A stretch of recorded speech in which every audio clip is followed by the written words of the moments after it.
Siyata d'Ishmaïa, nous commençons Masechet Nedarim Daf Pehe 85 à la Mishnah, déjà presque vers la fin du Hamoud. Nous sommes à 9 lignes avant la fin du Hamoud. La Mishnah nous enseigne le din suivant: Konam she'eni osa alpi abba. Une femme a prononcé le neder suivant, et la question qui se pose, est-ce que le mari peut annuler ce neder? Nous avons vu que le mari peut annuler deux sortes de nedarim. Ou bien un neder qui est inouï nefesh, c'est-à-dire que la femme s'est privée, a opprimé son âme de quoi que ce soit. Là, le mari peut annuler lorsqu'il annule, il annule à jamais ce neder, c'est-à-dire que même si demain il divorce, le neder n'a pas de prise par la suite. Et il y a un autre cas, c'est lorsqu'une femme va interdire chose qui est béni, béna, les béno, les béna. C'est-à-dire que la femme a interdit une chose qui concerne le mari, entre le mari et sa femme, et là le mari peut annuler, mais seulement sa part, il annulera la part qu'il a dans ce neder, et si demain il divorce, eh bien le neder se posera pour les autres. Là la Mishnah nous parle du cas suivant. Une femme dit konam, donc j'interdis comme un korban, konam, nous avons vu que c'est la façade de korban, un kinouï, sheni osa al piyaba, que je ne vais pas faire, c'est-à-dire, en vérité, nous dit le Ran, il a plutôt la girsa chez Ani Osa, c'est-à-dire ce que je vais faire, c'est-à-dire le fruit de mon travail, est interdit à mon père, Bekonam, comme un korban. Ve'alpi avicha, mais sur la bouche de ton père, il sera interdit à ton père, à toi. Ve'alpi achi, ou bien pour mon frère, ve'alpi achicha, ou pour ton frère à toi. Là, c'est un éder qui ne concerne pas le mari. Si la femme interdit le fruit de son travail au père ou au frère du mari ou de la femme, ça ne concerne pas le mari, ce n'est pas inouï nefesh, ni devant beno le bena, il est évident que inouï yachol l'a faire, il ne peut pas annuler. Quel est le din lorsque la femme va prononcer le neder de cette manière? Sheni osa al picha, sheni osa al picha, c'est-à-dire j'interdis le fruit de mon travail al picha sur ta bouche pour toi. Eh bien là, la Mishnah nous dit, il n'a même pas besoin d'annuler. Pourquoi? Parce que la femme est, comme nous dit ici le Ran, Mamoudbet, est Meshubedet, les Baala, elle est soumise à son mari, c'est-à-dire que ce qu'elle fait revient au mari, et si c'est ainsi, le mari n'a même pas besoin d'annuler le neder, puisque la femme ne peut pas interdire son travail, ce qu'elle fait à son mari. Rabbi Akiva n'est pas du même avis. Rabbi Akiva pense qu'il y a faire. Le mari doit annuler. Pourquoi? Shema ta'adif alav yoter min haraoui lo. Peut-être qu'elle va travailler en plus que ce qu'elle devait donner à son mari. Et Rabbi Yochanan ben Nourin dira il y a faire, il doit annuler pour une autre raison. Shema iger shenav était asura, là peut-être qu'il va la divorcer, elle sera interdite à lui. C'est-à-dire, nous avons besoin là du Ran.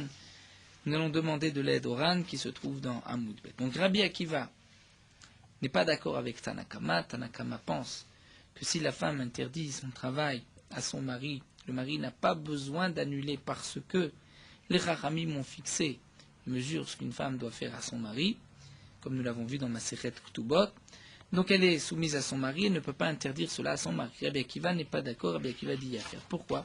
Shema ta'adif alav, c'est-à-dire, nous explique le Ran, que Rabbi Akiva pense que la hadafa, c'est-à-dire si la femme travaille en plus que nous avons vu, ce mishkal, cette mesure de 5 slaim, qui est rapportée dans Masechet Ktubot d'Afsamer Dalet, si la femme travaille en plus que cela, cette adafa, d'après Rabbi Akiva, appartient à la femme. Puisqu'elle appartient à la femme, donc la femme peut l'interdire au mari, puisque sur cette adafa, ce surplus, c'est-à-dire si elle est plus zriza, elle travaille plus vite qu'une autre, et qu'elle gagne plus d'argent, cette partie lui revient à elle et pas au mari. Donc puisque cette partie n'est pas au mari, le neder echal, il y a un neder sur cette partie, et donc là, le mari doit l'annuler. Pourquoi il peut l'annuler? Parce que c'est considéré comme dvarim beno le bena, une chose entre lui et sa femme. Est-ce que demain, faire attention de ne pas toucher telle ou telle chose qui appartient à sa femme? Donc Tanakama, nous dit le Ran, n'est pas d'accord, parce que Tanakama pense que la hadafa appartient aussi au mari. Donc la femme ne peut pas interdire au mari ce qui revient au mari de droit par le shibout, par cette soumission du mariage. Donc nous avons Tanakama qui pense que lorsqu'une femme interdit ce qu'elle fait à son mari, elle ne peut pas le faire, elle ne peut pas interdire. Donc le mari n'a même pas besoin d'annuler le neder. Le neder n'est pas chal. D'après Rabbi Akiva, il n'est pas chal sur ce qu'elle doit faire à son mari, d'après la takana des chachamim, mais si elle fait en plus, c'est à elle. Si c'est à elle, le neder est chal. Si le neder est chal, le mari doit faire ensuite attention de ne pas tenir telle chose de sa femme. Et donc cette varim chez Beno Lebena, il peut annuler. Et donc Rabbi Akiva dit il doit annuler parce qu'elle fera peut-être un peu plus, elle travaillera plus, et que ce sera interdit pour le mari. Rabbi Yochanan ben Nouri dit qu'il y a à faire, il doit annuler, mais pas pour la même raison que Rabbi Akiva. Parce que, nous dit le Ran, Rabbi Yochanan ben Nouri pense comme Tanakama qu'à propos de la Hadafa, si la femme travaille en plus, ça appartient au mari. Donc puisque ça appartient au mari, donc il n'a pas besoin d'annuler, puisqu'il n'y a pas de neder sur cette partie. Seulement, pourquoi Rabbi Yochanan ben Nouri dit que le mari doit annuler?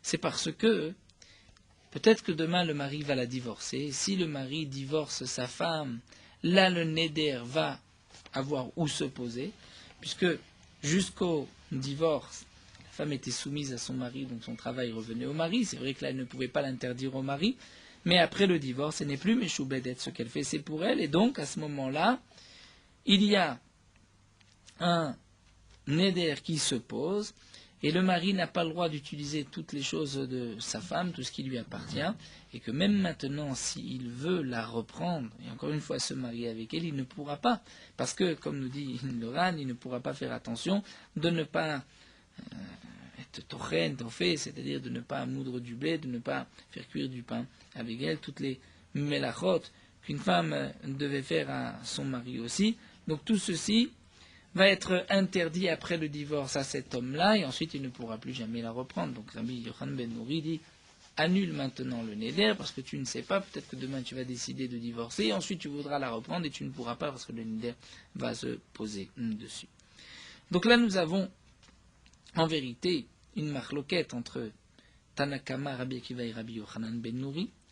Rabbi Akiva est en marloquette avec Tanakama sur le point est-ce que la hadafa appartient au mari ou à la femme. D'après Tanakama, ça appartient au mari, donc le neder n'est pas du tout chal. D'après Rabbi Akiva, ça appartient à la femme, donc il faut faire une afara pour cette partie. D'après Rabbi Yochanan ben Nouri, le neder n'est pas chal. Pourquoi? Parce que la hadafa appartient aussi au mari comme Tanakama. Seulement Rabbi Yochanan ben Nouri dit mais attention, si demain il divorce, le neder va avoir où se poser. Et Tanakama, qui est d'accord avec Rabbi Yochanan ben Nouri, qui pense que la hadafa, c'est-à-dire même si elle travaille en plus, ça appartient au mari. Tanakama a dit que le mari n'a pas besoin d'annuler. Pourquoi Tanakama ne craint pas ce que nous dit Rabbi Yochanan ben Nouri, que peut-être demain il va divorcer, à ce moment-là le neder va se poser? Eh bien, le Ran répond, c'est que Tanakama est en marloquette sur ce point-là avec Rabbi Yochanan ben Nouri, et pense que, on a deux possibilités de dire, ou bien, lui pense que la hafara n'est pas valable maintenant pour la période d'après le divorce, ou peut-être même que, étant donné que le neder n'a pas où se poser aujourd'hui, eh bien même après le divorce, il ne pourra pas se poser. Ça c'est ce qu'on peut expliquer d'après le Ran pour comprendre la marloquette de Tanakama et de Rabbi Yochanan ben Nouri. Le Ran nous rapporte aussi l'Agma, donc tout vote qui nous disait que cette marloquette de Hadafa, est-ce que ça appartient au mari ou pas? On parle dans le cas où la femme se force un peu plus à travailler. Normalement, elle pourrait juste travailler ce que les Chachamim disent qu'une femme doit apporter, peut apporter au foyer. Et elle l'a forcé un peu sur elle-même, elle a eu un peu plus d'argent. Et donc là, c'est sur ce surplus que nous avons une marloquette. En tout cas, on comprend les trois chitotes rapportés dans la Mishnah. Nous allons maintenant nous pencher sur un point. D'après Rabbi Yochanan ben Nouri, c'est ce que l'Agma va développer, c'est que d'après Rabbi Yochanan ben Nouri, lorsque la femme a interdit aujourd'hui, elle a interdit donc la hadafa, elle interdit ce qu'elle fait. Donc ce qui revient à son mari, elle ne peut pas l'interdire. La hadafa, le surplus, elle peut non plus pas l'interdire puisque ça appartient au mari. Mais d'après Rabbi Yochanan ben Nouri, elle peut l'interdire pour plus tard, pour après le divorce. Donc nous avons d'une certaine manière un neder qui n'est pas pour aujourd'hui, mais qui est pour demain, pour un temps futur. C'est le chaora, ce qu'on va appeler davar shelo ba leolam, une chose qui n'est pas encore venue au monde. Et nous savons que normalement, nous allons apporter des preuves que en adam magdish davar shelo ba leolam, on ne peut pas sanctifier quelque chose qui n'est pas venu au monde. Alors la Gemara nous dit, Amar Shmuel l'alacha Rabbi Yochanan ben Nouri, Shmuel a tranché l'alacha comme Rabbi Yochanan ben Nouri, le mari doit annuler, parce que même si le neder n'est pas chal aujourd'hui, mais si demain il divorce, le neder aura où se poser, ensuite il ne pourra pas la reprendre puisqu'elle lui sera interdite, puisqu'il ne pourra pas profiter de ses biens à elle. Alors nous dit la Gemara, si Shmuel tranche comme Rabbi Yochanan ben Nouri, les mêmes ça veut dire, dès qu'à savoir Shmuel Adamak Dijdavar Shelo Ba Leolam, que d'après Shmuel un homme peut sanctifier toute chose qui n'est pas encore venue au monde. Ce n'est pas encore là. Ce n'est pas encore là parce que, on va dire, elle n'a pas encore travaillé, on pourrait dire, mais aussi parce qu'elle n'est pas encore divorcée. La Gemara nous rapporte une braïta, Urmino. Pourtant, on va voir le contraire. On va voir le dîne suivant, Magdish Maase Yede Ishto. Un homme va lui-même rendre Ekdesh, offrir au Beth Amikdash le travail de sa femme. Le fruit du travail de sa femme, l'argent qu'il récupérait du travail de sa femme, le mari l'offre au Beth Amikdash. Est-ce qu'il peut ou il ne peut pas? La Braïta nous dit Arezo Osav Ochelet. Elle peut travailler et manger pour elle-même. C'est-à-dire que le mari n'a pas la possibilité de rendre Hekdesh le travail de sa femme. On peut imaginer deux cas, comme nous rapporte ici le Ran, ou bien que le mari nourrit sa femme, et donc normalement il doit recevoir en retour l'argent de son travail. Malgré tout, nous dit le Ran, même si on explique ainsi que le mari lui donne des mésonotes, mais la femme peut refuser ces mésonotes. Puisque les Chachamim ont institué qu'en échange de son travail, le mari doit donner à manger à sa femme, parce que peut-être que la femme ne va pas se suffire de ses besoins, même si elle travaille, peut-être qu'elle n'aura pas suffisamment de quoi manger. Donc les Chachamim, pour assurer subsistance à la femme, on dit, le mari recevra le gain de sa femme, en échange il devra la nourrir. Mais puisque la takana était en faveur de la femme peut dire je refuse, je gagne plus d'argent, je préfère garder mon argent, me nourrir toute seule, et mon mari n'a pas besoin de me nourrir. C'est vrai que c'est on dit déjà au début de Maseret Tuvot, laissons les ergeshim, les sentiments de côté. Et la femme dit je garde mon argent, je me nourris tout seul, et tu t'arranges à ta manière. Donc ça c'est vrai que c'est un couple qui est un peu bancal, mais on parle d'un cas théorique, sans les sentiments ici. Donc le mari, même s'il lui donne des mésonotes, la femme peut refuser. Et donc, si le mari a rendu Ekdesh le gain de sa femme, la femme a la possibilité de continuer à travailler, de manger le fruit de son travail sans tenir compte du Ekdesh du mari, puisque si elle décide, son argent lui revient et le mari n'a pas de prise là-dessus. Il y a une autre explication dans Maseret Tuvot que nous rapporte le Ran, donc pour celui qui ne serait pas d'accord avec Ravuna que la femme ne pourrait pas dire une telle chose. Donc lui expliquera la Mishnah. On parle dans le cas où le mari ne nourrit pas sa femme, donc puisqu'il ne nourrit pas sa femme, donc la femme n'est pas soumise au Hekdesh du mari, le mari ne peut pas rendre Hekdesh son travail, puisque le travail de la femme ne lui appartient pas, et donc la femme pourra travailler, manger, seulement un motard. La question se pose sur le surplus. C'est-à-dire si elle a gagné en plus. Lui a été Magdish, le motard Masiyadeh, c'est-à-dire ce que normalement la femme doit apporter au mari, c'est-à-dire le shiur que les Khamim ont évalué, le reste, comme l'on a vu marqué, ça revient au mari ou pas, bien ce motard Rabbi Meir Omer Ekdesh, Rabbi Meir dit c'est Ekdesh. Pourquoi? Donc là encore, nous dit le Ran, Shmuel expliquera qu'on parle dans le cas où le mari lui donne des mésonotes, mais il ne lui donne pas ce fameux Mea Kesef que les Khamim ont ordonné en échange du motard, qui est un peu, comme dire, un peu d'argent de poche en plus. Donc si le mari ne donne pas ce Mea Kesef, même le motard appartient à la femme. Et donc, ce Hekdesh est un Hekdesh, malgré tout. Pourquoi c'est un Hekdesh? Eh bien, le Ran nous explique que ce que Rabbi Meir a voulu dire, c'est un Hekdesh, bien que cet argent ne lui revient pas. On ne parle pas d'un Hekdesh aujourd'hui du vivant de la femme, parce que c'est vrai que du vivant, cet argent ne revient pas au mari. Mais on parle après le décès de la femme, où là le mari va hériter cette partie. Si le mari l'avait déjà auparavant du vivant de sa femme rendu Hekdesh, il dit voilà, je suis aujourd'hui Magdish, le motard, dire sa femme, va travailler pour 6 slaïm, pas pour 5 slaïm, lui il est Magdish le 6e, c'est là. Le 6e cela ne lui appartient pas puisqu'il ne donne pas d'argent de poche à sa femme, comme c'est rapporté dans Maseret Ktubot, donc il ne peut pas rendre Ekdesh. Malgré tout, Rabbi Meir nous dit c'est Ekdesh. Pourquoi c'est Ekdesh?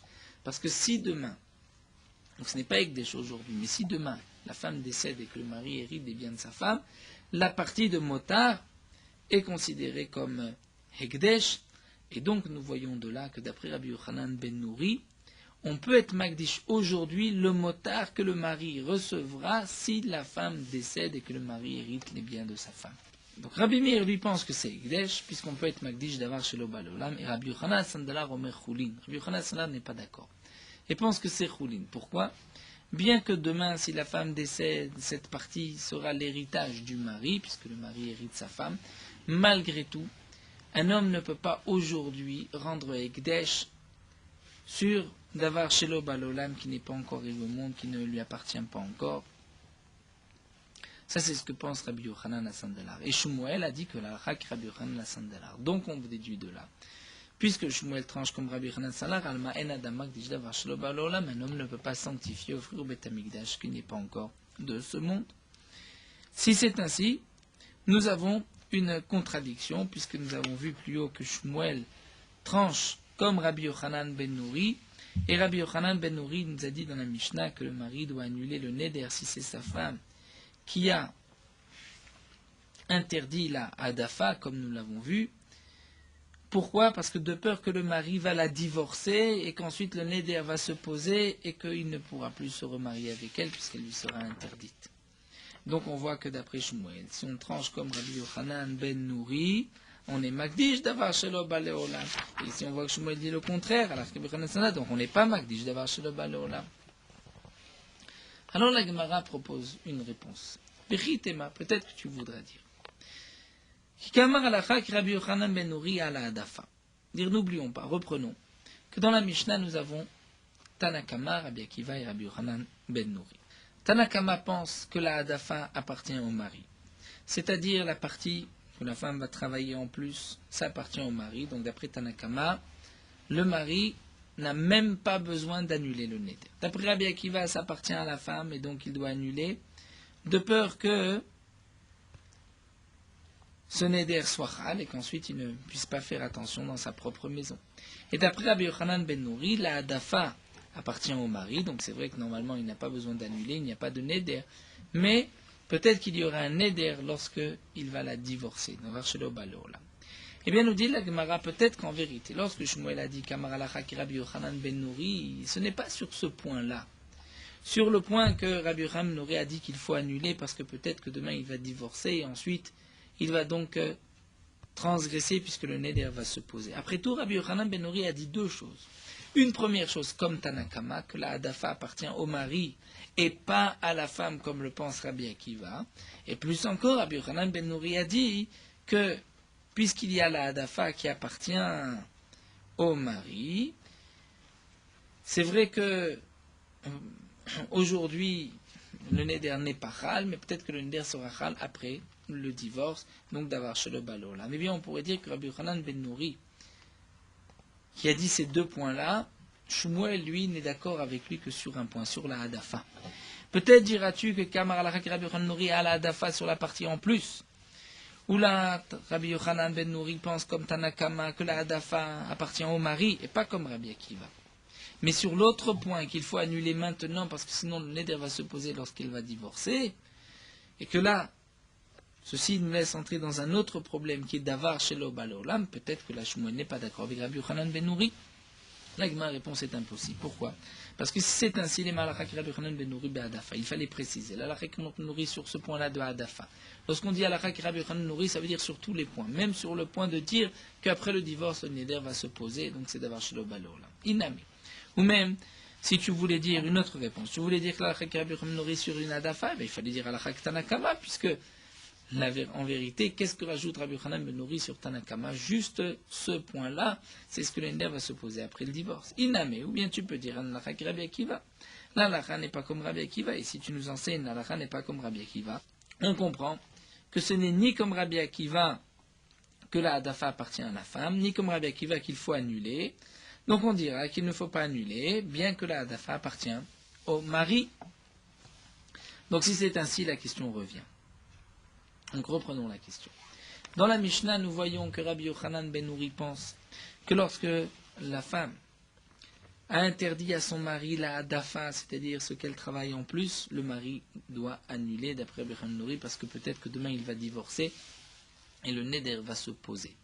Donc cela nous laisse sous-entendre que Adam Magdish Davar Shelo Ba Leolam, on peut sanctifier quelque chose, même si ce n'est pas aujourd'hui dans mes mains, qui n'est pas encore arrivé au monde. Pourtant, nous avons vu que Shmuel est posé comme Rabbi Yochanan Sandalar à propos du cas où le mari est lui Magdish la hadafa, et là, on voit qu'au contraire, Shmuel pense que En Adam Magdish Davar Shelo Ba Leolam. Alors la Gemara répond, et là, Rav Yosef, Shane Konamot, c'est-à-dire c'est vrai. En général, En Adam Magdish Davar Shelo Ba Leolam, on ne peut pas être Magdish, sanctifier toute chose qui n'est pas encore de ce monde. Seulement dans les Konamot, lorsqu'une femme interdit telle ou telle chose, les Konamot, Konam comme un korban, là c'est différent. Pourquoi? Après tout, un homme peut interdire les fruits de son prochain sur lui. Les fruits ne lui appartiennent pas. Mais Réhouven va s'interdire les fruits de Shimon. Eh bien, il peut aussi s'interdire d'avar shelo ba leolam alav, quelque chose qui n'est pas venu dans ce monde, il peut l'interdire sur lui-même. Là, le Ran nous explique un peu plus la réponse ici de Rav Yosef. C'est que, nous dit le Ran, c'est vrai qu'en général, on ne peut pas interdire d'avar shelo ba leolam. Mais dans les konamot, on peut. Pourquoi? Parce qu'on a trouvé quelque chose de particulier dans les konamot qu'on ne trouve pas dans le Hekdesh lorsqu'on offre quelque chose au Beth Amikdash. Parce que on ne peut pas être Magdish. Un homme ne peut pas dire les fruits de mon voisin, je les offre au Beth Amikdash. Ces fruits-là ne t'appartiennent pas. Mais pourtant, un homme peut s'interdire à lui les fruits de son voisin. Il peut dire voilà, les fruits du voisin me sont interdits à moi. Donc je ne peux pas disposer des fruits du voisin pour les offrir au Beth Amikdash, mais je peux me les interdire. Donc on voit que les konamot, c'est différent que Magdish. Si c'est ainsi, bien qu'un homme ne peut pas s'interdire, il ne peut pas être Magdish d'avar shelo ba leolam, mais il peut s'interdire d'avar shelo ba leolam. Et donc, de la même manière que nous dit le Ran, les fruits de son ami, se les interdire à soi, c'est shelo ba leolam, parce que les fruits ne lui appartiennent pas, donc ça ressemble, eh bien on pourra dire aussi que pour les konamot, même si ce n'est pas d'avar shelo ba leolam, la femme peut interdire aujourd'hui la hadafa d'après le divorce. Mais là, Abaye n'est pas d'accord. Amar le Abaye. On peut faire une différence. C'est vrai qu'un homme peut s'interdire les fruits de son prochain pour lui. Mais on comprend, lui aussi peut interdire ses propres fruits à son prochain. C'est-à-dire, comme nous explique le Ran, de là-bas, au contraire, on apportera une preuve. C'est que lorsqu'un homme interdit des fruits à son prochain, il peut y avoir deux choses. Ou bien les fruits lui appartiennent, ou les fruits ne lui appartiennent pas. Son prochain lui appartient ou ne lui appartient pas. Lorsque j'interdis mes fruits à mon prochain, donc mes fruits m'appartiennent, sont à moi. Lorsque j'interdis les fruits de mon prochain à moi-même, moi je suis là. Je m'appartiens, donc je peux m'interdire quoi que ce soit. Donc on a toujours un cas où j'ai un pouvoir sur une quelconque chose. Mais il y a un cas où ce n'est ni moi, ni dans mon pouvoir. C'est lorsque je vais interdire les fruits de mon prochain à mon prochain. Ça, je ne peux pas. C'est ce que Abaye va poser la question. Encore Adam Osep Perotravero Alav. On comprend, il peut s'interdire les fruits de son prochain.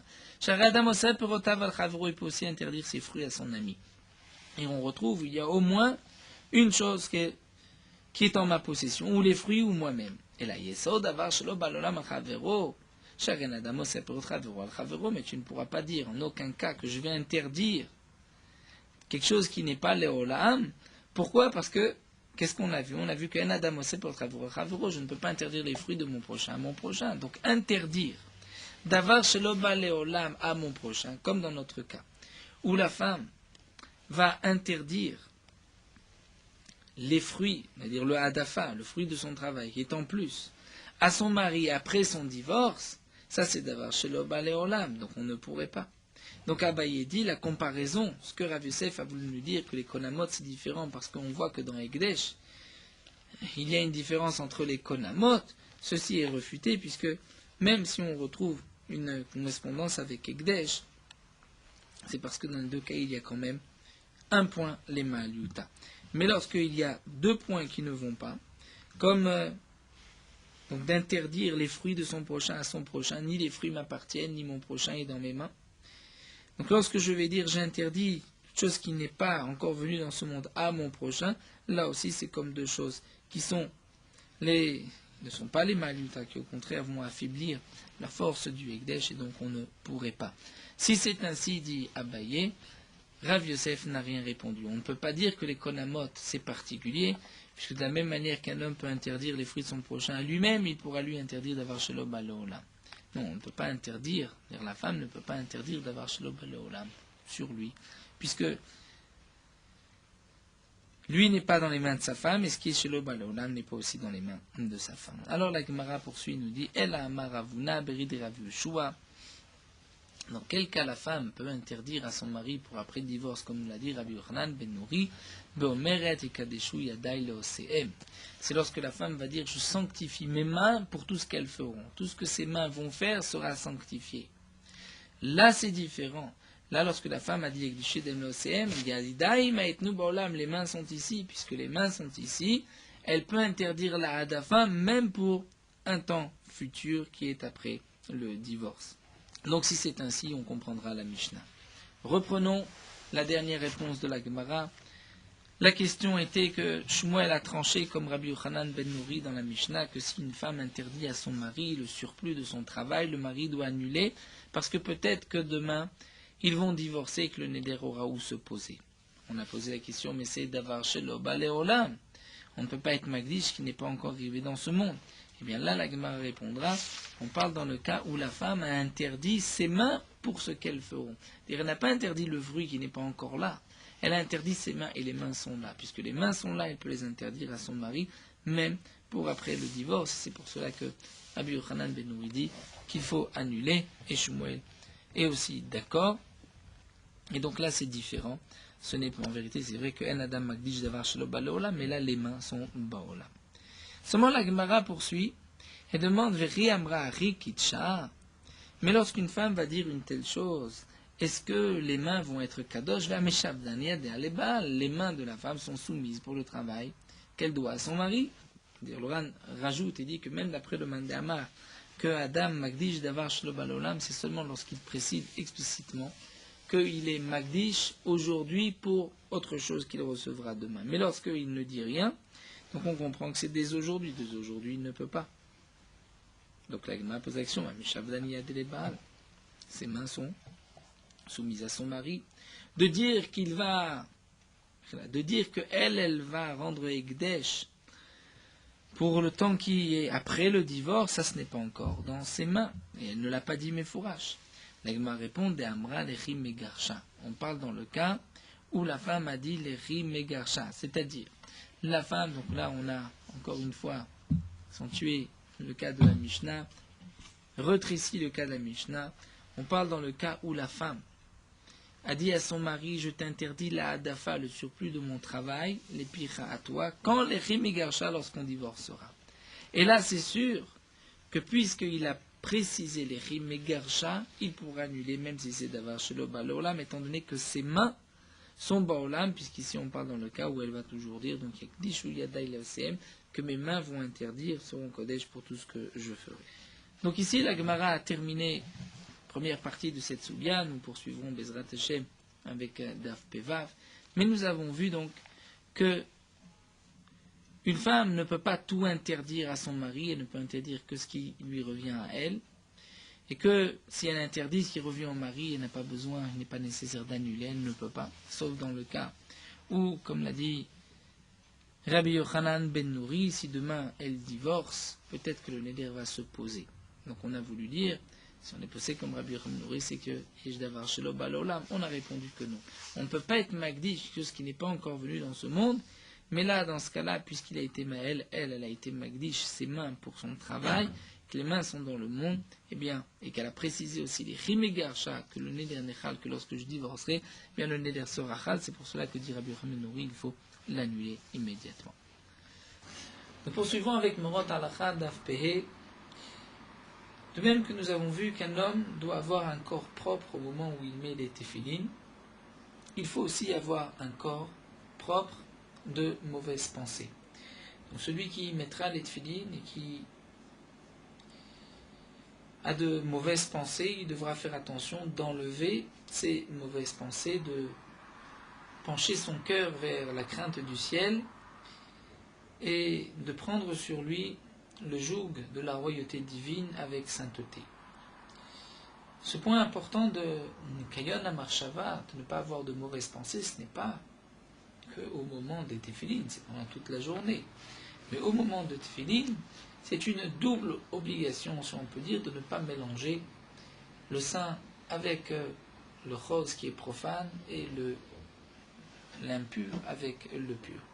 Parce que si, au moment où un homme met les tefillin et qu'il a aussi de mauvaises pensées, c'est comme si il pose un aliment devant le roi, un aliment qui est mélangé avec quelque chose de répugnant. Et à ce moment-là, il va au contraire augmenter la colère du roi. Donc malgré tout, Akadosh Baruch Hu ne juge pas un cas de force majeure comme si un homme faute avec une volonté. Et donc, même si c'est marqué dans la Gemara qu'un homme ne peut pas être maître de toutes ses pensées, comme les Khamim ont dit, Hiruré verra les mauvaises pensées, un homme ne peut pas en être préservé tous les jours. Malgré tout, lorsqu'un homme se trouve au moment de monter la garde, dire avec les tefillin, il doit faire de tout son possible pour ne pas avoir de mauvaises pensées.